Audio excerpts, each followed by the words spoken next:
లోని దేవరుప్పల మండలంలో రంభోజీగూడెం గ్రామంలో అంటే ఆ చిన్న ఆమ్లెట్ విలేజ్ అక్కడ అక్కడ కూడా ఇసుక దందాలు జరుగుతూ ఉన్నాయి. అక్కడ కూడా ఇసుక దందాలు మొదలైనాయి అని చెప్పేసి ఈరోజే నాకు మరొక వీడియో రావడం జరిగింది.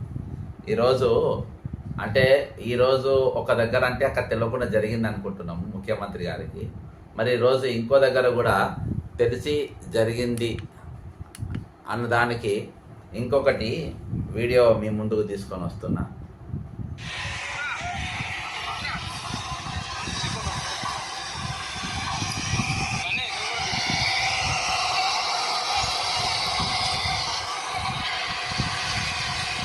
అక్కడ గ్రామస్తులందరూ అక్కడ ఎవరైతే మాఫియాకి పాల్పడుతుండ్రో వాళ్ళందరినీ అక్కడికి వెళ్ళి తరమడం జరిగింది.